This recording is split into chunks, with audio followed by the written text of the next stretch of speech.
Hello दोस्तों, welcome to my YouTube channel. आज की इस वीडियो में हम लोग जानेंगे कि बिहार फायरमैन परीक्षा और बिहार उत्पाद सिपाही भर्ती के परीक्षाओं में किस प्रकार से क्वेश्चन पूछे जाएंगे। साइंस के कितने क्वेश्चन रहेंगे, जीके जीएस के कितने क्वेश्चन रहेंगे और 100 प्रश्नों का फटाफट हम लोग देखेंगे। 100 प्रश्न जो आपके एग्जाम में 10 से 12 क्वेश्चन इस वीडियो से आपको देखने को मिल जाएगा। तो अगर आप लोग बिहार फायरमैन की तैयारी कर रहे हैं या बिहार उत्पाद सिपाही भर्ती की तैयारी कर रहे हैं तो ये सिर्फ 10 मिनट का वीडियो होगा। 10 मिनट में आपका 100 क्वेश्चन कंप्लीट हो जाएगा। आप इसे ज़रूर देख लीजिएगा और यहाँ से आपके एग्ज़ाम में डायरेक्ट देखने को मिलेगा। 10 से 12 क्वेश्चन ऐसे होंगे जो आपके एग्ज़ाम में पूछे जाएंगे। तो हम लोग का लक्ष्य है 85 प्लस स्कोर करना, चाहे फायरमैन की तैयारी करें या बिहार पुलिस या उत्पाद सिपाही भर्ती की तैयारी करें। हमेशा लक्ष्य रखिए कि 85 प्लस स्कोर करें, तभी आपका रिजल्ट होगा, अन्यथा कोई आपकी चांस नहीं है। और जो लोग टेलीग्राम चैनल से नहीं जुड़े हैं वो लोग टेलीग्राम चैनल से ज़रूर जुड़ जाएंगे, क्योंकि टेलीग्राम चैनल पर हम लोग प्रतिदिन क्यूज करते हैं। जो लोग नहीं जुड़े हैं उसका लिंक वीडियो के डिस्क्रिप्शन में दे देंगे। फायरमैन और उत्पाद सिपाही भर्ती परीक्षा के लिए हम लोग डेली क्यूज करते हैं, तो आप लोग ज़रूर जुड़ जाइएगा और इस वीडियो को ध्यानपूर्वक देखिएगा। इसका पीडीएफ आपको टेलीग्राम चैनल पर ही मिल जाएगा। सबसे पहले हम लोग देखेंगे भारतीय इतिहास एवं संस्कृति के बारे में। इंडियन हिस्ट्री और कल्चर 1 लीनियर फॉर्म में सभी क्वेश्चन होंगे, क्योंकि ऑब्जेक्टिव टाइप के क्वेश्चन अगर लाते हैं तो आप बहुत ज़्यादा समय लगता है ऑब्जेक्टिव टाइप के क्वेश्चन को बताने में, लेकिन 1 लीनियर फॉर्म में क्वेश्चन है तो आपको भी याद हो जाएगा जल्दी जल्दी और समय भी आपका कम लगेगा। पहला प्रश्न है, कौन लोहितवादी के उपनाम से प्रसिद्ध हुए? तो गोपाल हरि देशमुख जो थे वह लोहितवादी के उपनाम से प्रसिद्ध हुए। अगर आपके एग्जाम में क्वेश्चन पूछे कि लोहितवादी कौन थे तो गोपाल हरि देशमुख का उपनाम लोहितवादी था। अगला प्रश्न बहुतों बार बिहार पुलिस के एग्जाम में पूछा गया है कि 1857 के विद्रोह के समय जगदीशपुर में विद्रोहियों का नेतृत्व किसने किया था? तो 1857 के समय जो विद्रोह हुआ था 1857 में, उसका नेतृत्व बिहार में कुंवर सिंह के द्वारा किया जा रहा था। बहुतों बार क्वेश्चन पूछता है, क्वेश्चन घुमाकर भी पूछता है कि 1857 के क्रांति 1857 का विद्रोह का बिहार में नेतृत्व कौन कर रहा था? तो कुंवर सिंह कर रहे थे। अगला प्रश्न है, सल्तनत काल में दार उल सफ़ा क्या होता था? तो सल्तनत काल में दार उल सफ़ा जो होता है वह चिकित्सालय होता है। जैसे आजकल हॉस्पिटल है, वैसे ही उस समय सल्तनत काल में दार उल सफ़ा के नाम से चिकित्सालय को हम लोग जानते थे। अगला भी क्वेश्चन बहुतों बार बिहार पुलिस के एग्जाम में पूछा गया है कि दीवान ए अमीर कोही नामक विभाग जो कृषि से संबंधित था किसने स्थापित किया था? दीवान ए अमीर कोही नामक विभाग, ध्यान से देखिए, दीवान ए अमीर कोही नामक विभाग जो कृषि से संबंधित था किसने स्थापित किया था? तो मोहम्मद बिन तुगलक के द्वारा दीवान ए अमीर कोही नामक विभाग की स्थापना की गई थी। ये क्वेश्चन बहुत इंपॉर्टेंट है, तो आप लोग याद रखिएगा। अगला प्रश्न भी पूछा जाता है कि अकबर ने सर्वप्रथम दक्षिण भारत के किस राज्य पर आक्रमण किया? तो अकबर ने सर्वप्रथम दक्षिण भारत के अहमदनगर पर आक्रमण किया था। सबसे पहले अकबर दक्षिण भारत के अहमदनगर पर आक्रमण किया था। अगला क्वेश्चन है, पानीपत के तृतीय युद्ध के समय पेशवा कौन थे? तो पानीपत का जब तृतीय युद्ध हो रहा था उस समय पेशवा जो थे वो बालाजी बाजीराव थे। बालाजी बाजीराव पानीपत के तृतीय युद्ध के समय पेशवा थे। आप मूवी भी देखे होंगे बालाजी बाजीराव वाला, इसमें दीपिका पादुकोण और रणवीर सिंह हैं, उससे भी देखकर आप इस युद्ध के बारे में जानकारी ले सकते हैं। अगला प्रश्न है, विक्रमशिला महाविहार की स्थापना किस वंश के शासकों द्वारा की गई थी? तो बहुत अच्छा क्वेश्चन है और बहुतों बार बिहार के एग्जाम में पूछा भी गया है। बिहार दरोगा के एग्जाम में भी पूछा गया है कि विक्रमशिला विश्वविद्यालय की स्थापना किसने की? तो वो तो पाल वंश ने की थी, धर्मपाल ने की थी, लेकिन यहाँ पूछ रहा है कि विक्रमशिला महाविहार की स्थापना किस वंश के शासकों द्वारा की गई? तो पाल वंश के शासकों द्वारा विक्रमशिला महावीर की स्थापना की गई। अगला प्रश्न है, तमिल में तोल्काप्पियम किस विषय से संबंधित पुस्तक है? तो तमिल व्याकरण से। जैसे हम लोग हिंदी व्याकरण कहते हैं वैसे ही तमिल व्याकरण को तोल्काप्पियम तमिलनाडु में कहा जाता है। अगला प्रश्न है 9 नंबर, सूर्य देवी गायत्री को संबंधित गायत्री मंत्र किस ग्रंथ में है। बहुतों बार ये क्वेश्चन पूछा गया है, चाहे एसएससी हो, रेलवे हो या बिहार पुलिस हो, ये क्वेश्चन बार बार पूछा जाता है कि सूर्य देवी गायत्री को संबोधित गायत्री मंत्र किस ग्रंथ में है। तो ऋग्वेद संहिता में है, ऋग्वेद में गायत्री मंत्र उपस्थित है। अगला क्वेश्चन पूछा जाता है कि औरंगजेब ने किस सिख गुरु को फांसी दी। बहुत इजी क्वेश्चन है लेकिन पूछा गया है। तो औरंगजेब ने गुरु तेग बहादुर को फांसी दी थी। यहाँ पूछा जाता है कि औरंगजेब ने किस सिख गुरु की हत्या कर दी थी। तो गुरु तेग बहादुर, या ऐसे पूछा जाए तो आपका गुरु तेग बहादुर ही सही आंसर हो जाता है। अब हम लोग भारतीय राष्ट्रीय आंदोलन के बारे में जानेंगे, इंडियन नेशनल मूवमेंट के बारे में, जो भी क्वेश्चन इंपॉर्टेंट है उसके बारे में हम लोग जानेंगे। 11वां नंबर प्रश्न है, पूर्ण स्वराज की शपथ कांग्रेस के किस अधिवेशन में ली गई। लाहौर अधिवेशन में। बहुतों बार पूछा जाता है और आप ये जरूर याद रखिएगा कि लाहौर अधिवेशन का अध्यक्षता किसने की। तो पूर्ण स्वराज की शपथ कांग्रेस के किस अधिवेशन में ली गई। तो लाहौर अधिवेशन 1929 में। अगला प्रश्न है, किस वायसराय की अंडमान यात्रा के दौरान एक कैदी के द्वारा हत्या कर दी गई थी। तो लॉर्ड मेयो जब अंडमान यात्रा के दौरान यात्रा पर था तो उसी समय एक कैदी ने इसकी हत्या कर दी थी, लॉर्ड मेयो की। देखिए, जो लोग भी बिहार फायरमैन की तैयारी करते हैं, बिहार पुलिस की तैयारी जो वैकेंसी नहीं आई है अभी से उसका तैयारी कर रहे हैं, या बिहार उत्पाद सिपाही भर्ती 365 पोस्टों के लिए जो आवेदन अभी मांगा गया है उसकी तैयारी कर रहे हैं, तो आपके लिए यह वीडियो बहुत ही महत्वपूर्ण है। और इस वीडियो को बनाने का सिर्फ उद्देश्य यह है कि आप ऐसे ही क्वेश्चन को पढ़ें जो एग्जाम में आने वाला हो। और टेलीग्राम से आप लोग हमारे जरूर जुड़ जाइएगा, जहां लगभग 1000-1200 बच्चे जो हैं वो टेलीग्राम पर क्यूज करते हैं। हमेशा क्वेश्चन 100 क्वेश्चन 200 क्वेश्चन आपको दिया जाता है टेलीग्राम पर, और बहुत उसमें अच्छे अच्छे बच्चे परफॉर्मेंस में हैं और उनका जो जीके जीएस का नॉलेज है वो इंक्रीज हो रहा है। तो आप भी उससे जुड़िए और उसका लिंक हम इस वीडियो के डिस्क्रिप्शन में दे देंगे। 13 नंबर प्रश्न है, भारतीय प्रेस के मुक्तिदाता किनको कहा जाता है। तो सर चार्ल्स मेटकॉफ तथा लॉर्ड मैकाले को भारतीय प्रेस के मुक्तिदाता कहा जाता है। अगला प्रश्न है, भारतीय राष्ट्रीय कांग्रेस के सूरत अधिवेशन के अध्यक्ष कौन थे। रास बिहारी घोष। रास बिहारी घोष जो थे वो भारतीय राष्ट्रीय कांग्रेस के सूरत अधिवेशन के अध्यक्ष थे। अगला क्वेश्चन है 15 नंबर, ये भी क्वेश्चन पूछा जाता है रास बिहारी घोष वाला। और ये अगला क्वेश्चन है 15 नंबर की, बाल गंगाधर तिलक को भारतीय अशांति का जनक किसने कहा था। ये क्वेश्चन अभी तक आप लोगों को मालूम नहीं होगा और ये क्वेश्चन बहुत इंपॉर्टेंट है। तो वेलेंटाइन चिरोल जो था वो बाल गंगाधर तिलक को भारतीय अशांति का जनक कहा था। भारतीय अशांति का जनक बाल गंगाधर तिलक को किसने कहा, वेलेंटाइन चिरोल ने। यह भी क्वेश्चन पूछा जाता है कि 1904 में जब लंदन में अभिनव भारत की स्थापना हुई थी तो उसकी स्थापना किसने की। तो विनायक दामोदर सावरकर ने। 1904 में लंदन में अभिनव भारत की स्थापना विनायक दामोदर सावरकर ने की। अगला प्रश्न है, असहयोग आंदोलन शुरू करते समय भारत का वायसराय कौन था। Lord James Ford. असहयोग आंदोलन शुरू करते समय भारत का वायसराय कौन था।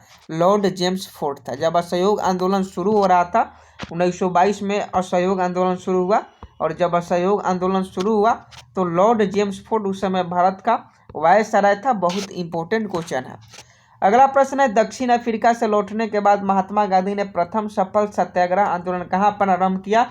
तो दक्षिण अफ्रीका से महात्मा गांधी 9 जनवरी को लौटते हैं। 9 जनवरी को दक्षिण अफ्रीका से महात्मा गांधी लौटते हैं, 9 जनवरी 1915 को। और 9 जनवरी को प्रवासी दिवस के रूप में मनाया जाता है। और सबसे पहला जो इनका सफल आंदोलन था वह चंपारण में था, 3 कटिया प्रथा के खिलाफ, मतलब नील की खेती के खिलाफ। यह भी क्वेश्चन पूछा जाता है कि भारत की राजधानी कोलकाता से दिल्ली किस वर्ष परिवर्तित की गई। तो 1911 में।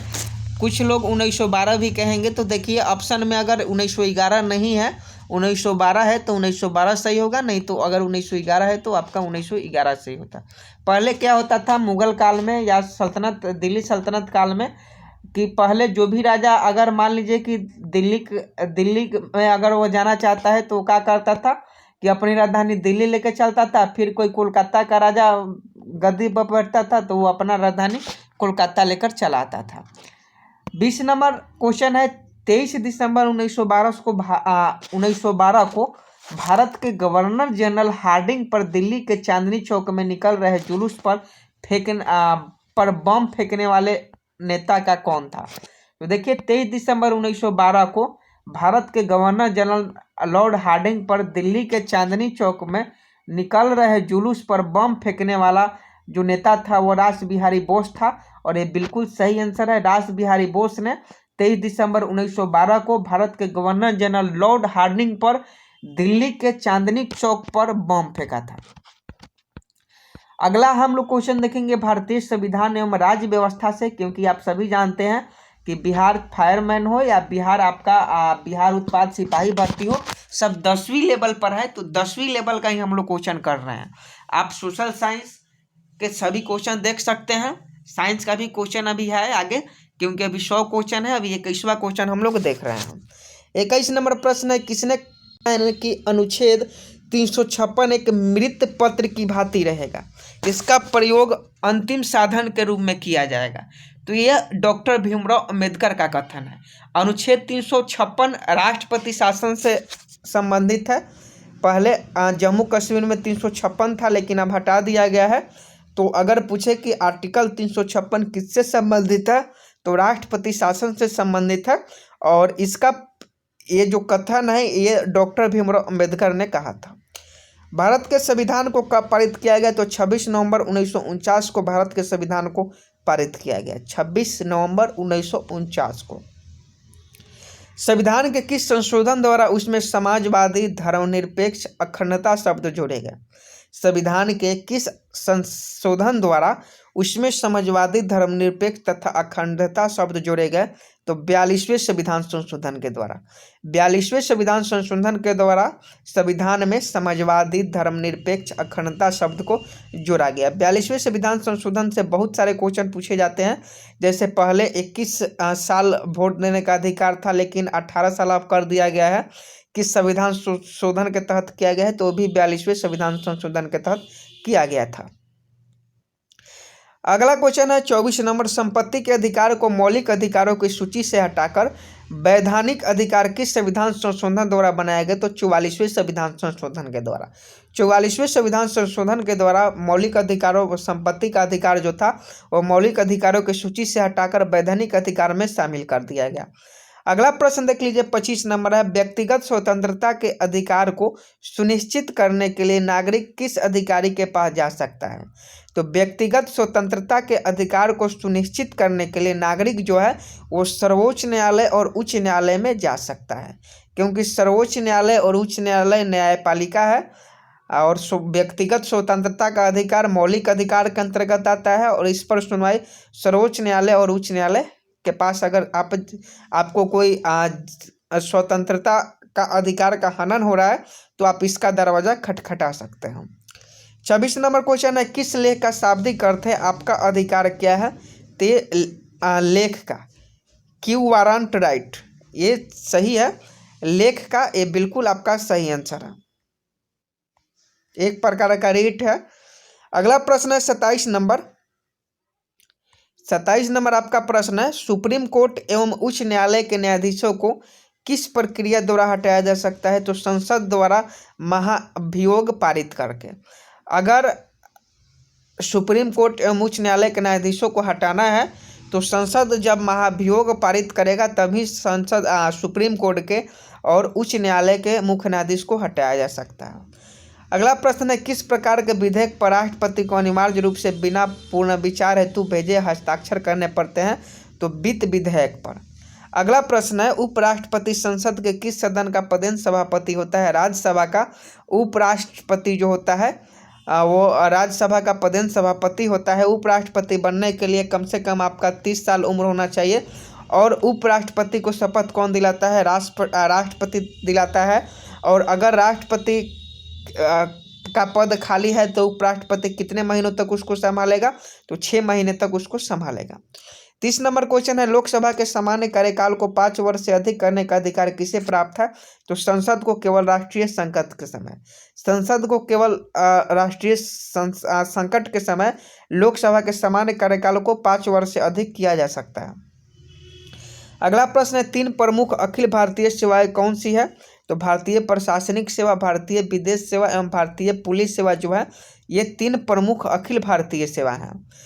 अगला है संविधान सभा द्वारा बनाया गया समितियां में संघ शक्ति समिति के अध्यक्ष कौन थे? संविधान सभा द्वारा बनाई गई समितियों में संघ शक्ति समिति का अध्यक्ष आपसे पूछ रहा है, तो जब भी आपसे संघ शक्ति समिति का अध्यक्ष पूछे तो जवाहरलाल नेहरू इसका बिल्कुल करेक्ट आंसर हो जाएगा। अगला प्रश्न है, किस दिन संविधान सभा ने राष्ट्रीय ध्वज को अपनाया? तो 22 जुलाई 1947 को संविधान सभा ने राष्ट्रीय ध्वज को अपनाई। अगला प्रश्न है, 26 नवंबर 1950 को अपनाए गए संविधान में कितने अनुच्छेद एवं अनुसूचियां थी? तो 395 अनुच्छेद एवं 8 अनुसूचियां। जब 26 नवंबर 1950 को भारतीय संविधान को अपनाया गया तो उस समय 395 अनुच्छेद था और 8 अनुसूचियां थी। विधि के समक्ष समता का अधिकार संविधान के किस अनुच्छेद में दिया गया है? तो समक्ष समता का अधिकार जो है वह अनुच्छेद 14 में दिया गया है। अब हम लोग इकोनॉमिक्स की ओर चलते हैं, इंडियन इकोनॉमिक्स की ओर। अगला प्रश्न है, भारत में वित्त आयोग के गठन का प्रावधान संविधान के किस अनुच्छेद में है? तो अनुच्छेद 280 में। अनुच्छेद 280 से संबंधित है वित्त आयोग के गठन का प्रावधान। अगला प्रश्न 37 नंबर है, योजना आयोग का पदेन अध्यक्ष कौन होता है? बहुत सारे एग्जामों में पूछा गया है और आगे भी पूछा जाएगा, तो याद रखिएगा योजना आयोग का पदेन अध्यक्ष जो होता है वह भारत का प्रधानमंत्री होता है। और अभी योजना आयोग के पदेन अध्यक्ष कौन है? तो नरेंद्र मोदी है। अगला है, बैंक नोट प्रेस कहाँ से स्थित है? तो देवास में। बैंक नोट प्रेस कहाँ स्थित है? देवास में। अगर देवास ऑप्शन में नहीं है, नासिक होगा, तो नासिक भी आपका बिल्कुल सही आंसर हो जाएगा। 39 नंबर प्रश्न है, स्टील अथॉरिटी की स्थापना कब की गई थी? तो 1973 में इसकी स्थापना की गई थी। नाबार्ड से क्वेश्चन बहुतों बार पूछा गया है और बिहार दरोगा के एग्जाम में भी पूछा गया था। और 40 नंबर प्रश्न है, राष्ट्रीय कृषि और ग्रामीण विकास बैंक नाबार्ड की स्थापना किस पंचवर्षीय योजना की अवधि में की गई थी? तो 6ठी पंचवर्षीय योजना के अवधि में नाबार्ड की स्थापना की गई थी। अगर आपसे क्वेश्चन पूछे कि नाबार्ड की स्थापना किस पंचवर्षीय योजना के तहत की गई थी, तो 6ठी पंचवर्षीय योजना के तहत नाबार्ड की स्थापना की गई थी। अगला प्रश्न है 41 नंबर आपका प्रश्न है, अंतर्राष्ट्रीय मुद्रा कोष की स्पेशल ड्राइंग राइट SDR किस रूप में होती है? तो अंतर्राष्ट्रीय मुद्रा कोष की स्पेशल ड्राइंग राइट जो होती है वह बुक कीपिंग एंट्री के रूप में होती है। 42 नंबर क्वेश्चन है, वर्तमान में स्टेट बैंक ऑफ इंडिया का स्वामित्व किसके हाथ में है? तो भारत सरकार के हाथ में है। और अगला प्रश्न है 43 नंबर, अंतर्राष्ट्रीय निवेश विवाद निपटारा केंद्र ICCISID का संबंध किस अंतर्राष्ट्रीय संगठन से है? तो विश्व बैंक। विश्व बैंक का मुख्यालय कहाँ है? अगर आप जानते हैं तो कमेंट बॉक्स में जरूर बताइए। 9वीं पंचवर्षीय योजना का मुख्य लक्ष्य था न्यायपूर्ण वितरण एवं समानता के साथ विकास।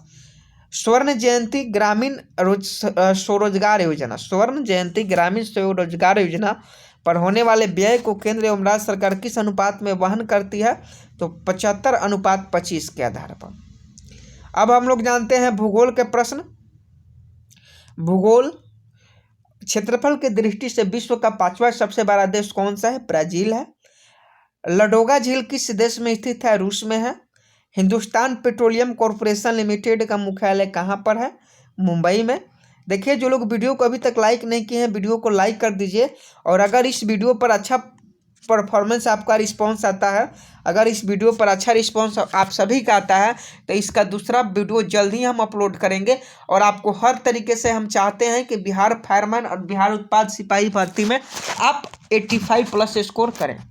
49 नंबर क्वेश्चन है, सलाल जल विद्युत परियोजना किस राज्य तथा किस नदी पर है? जम्मू कश्मीर। नर्मदा नदी का उद्गम स्थान कहाँ है? अमरकंटक में। चंबल केन बेतवा किस नदी की महत्वपूर्ण सहायक नदी है? यमुना नदी की। अगला है, पश्चिमी घाट और पूर्वी घाट पर्वत श्रेणियों किस पर्वत श्रेणी पर मिलती है? तो पलानी पर्वत श्रेणी पर। अगला प्रश्न है, प्रधान मध्य रेखा प्राइम मेडियन रेखा ग्रीनविच से गुजरती है, यह स्थान किस देश में है? इंग्लैंड में है। दहाड़ता चालीसा क्या है? तो दक्षिण गोलार्ध में 40 डिग्री अक्षांश के पास चलती हुई तेज पछुआ हवा। सना किस देश की राजधानी है? यमन की राजधानी सना है। और अब हम लोग लॉ एंड जस्टिस के बारे में पढ़ेंगे, विधि एवं न्याय के बारे में। तो 56 नंबर क्वेश्चन है कि उच्चतम न्यायालय का न्यायाधीश बनने के लिए किसी व्यक्ति को कम से कम कितने साल के लिए उच्च न्यायालय का न्यायाधीश होना आवश्यक है? तो कम से कम 5 साल। जो व्यक्ति 5 साल तक उच्च न्यायालय का न्यायाधीश है वो उच्चतम न्यायालय का न्यायाधीश बनने के लिए योग्य है।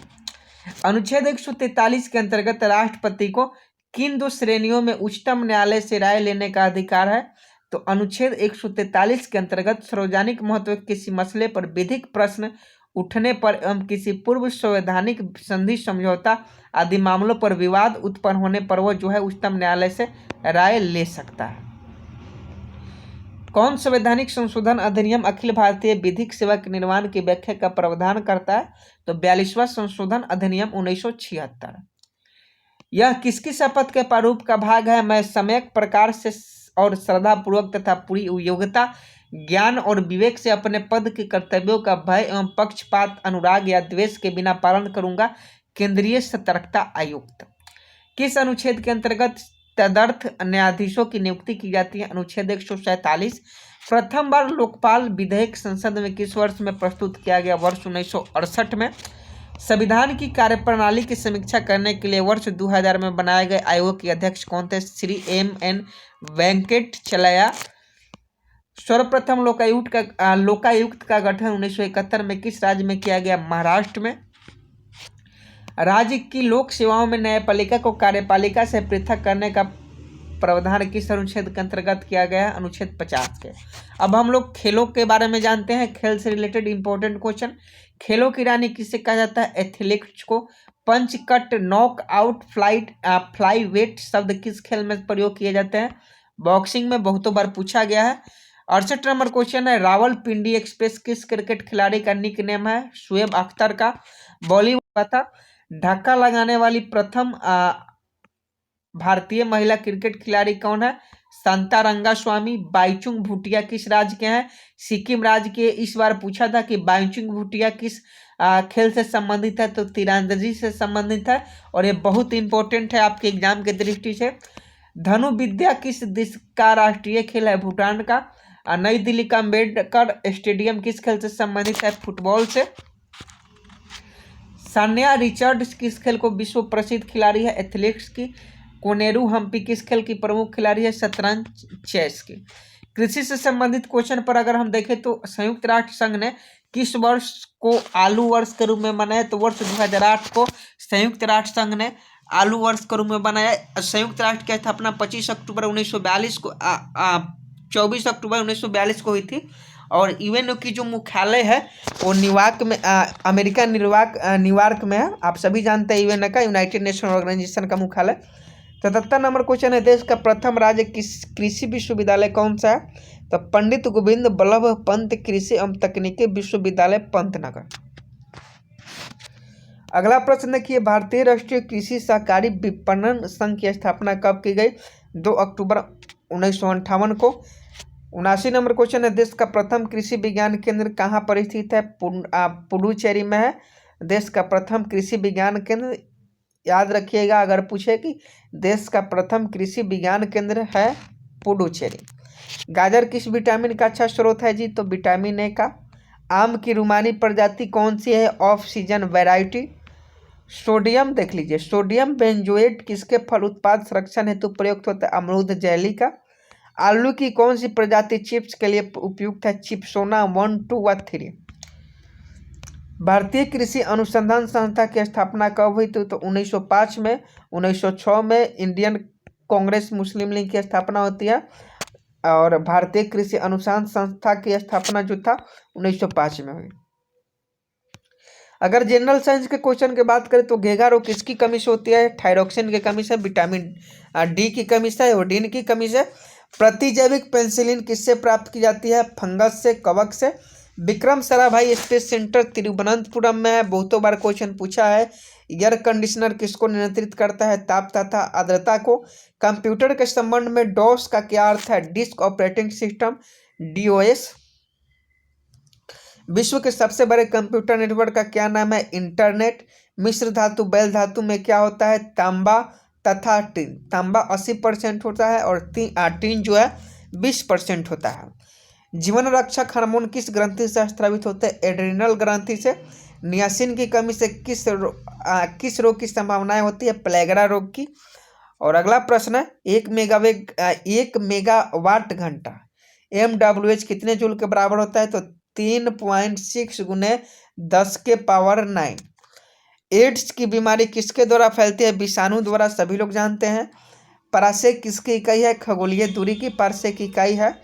पावर एल्कोहल किससे कहा जाता है? बेंजीन, पेट्रोल तथा एथिल अल्कोहल का मिश्रण को, जब बेंजीन, पेट्रोल और एथिल अल्कोहल को मिश्रण को अगर हम मिलाते हैं तो उसे हम लोग पावर एल्कोहल के नाम से जानते हैं। कौन सी धातु विद्युत की सर्वाधिक चालक होती है? ग्रेफाइट। किस गैस को हंसाने वाली गैस का नाइट्रस N2O कहते हैं। भारी जाल का सूत्र D2O होता है।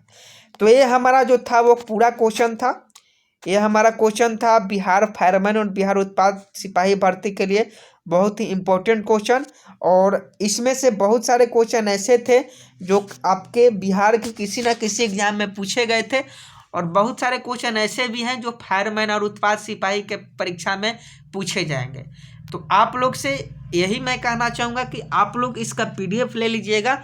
और आप लोग अभी तक आप हमारे टेलीग्राम क्विज में शामिल नहीं हुए हैं तो आप लोग हमारे टेलीग्राम क्विज में, टेलीग्राम वाले ग्रुप में शामिल हो जाइए और प्रतिदिन क्विज में पार्टिसिपेट कीजिए, क्योंकि क्विज से आपको बहुत फायदा मिलने वाला है। क्योंकि एक दिन में हम लोग 400-500 क्वेश्चन को देखते हैं क्विज में। उसका लिंक हम इस वीडियो के डिस्क्रिप्शन में दे देंगे, तो आप जाकर देख लीजिएगा। वीडियो को लाइक कर दीजिएगा, अपने दोस्तों के साथ शेयर भी कर दीजिएगा। और जल्द ही दूसरा वीडियो चाहिए 100 क्वेश्चनों का फटाफट रिवीजन के रूप में, तो आप इस वीडियो के कमेंट बॉक्स में कमेंट कीजिए। तो सेकंड वीडियो जल्द ही 100 फिर क्वेश्चन लेकर आएंगे, और जो आपके एग्जाम की दृष्टि से बहुत ही महत्वपूर्ण होगा। तो आप लोग चैनल को सब्सक्राइब भी कर लीजिएगा, जो लोग सब्सक्राइब नहीं किए हैं। मिलते हैं नेक्स्ट वीडियो में, तब तक के लिए जय हिंद, जय भारत।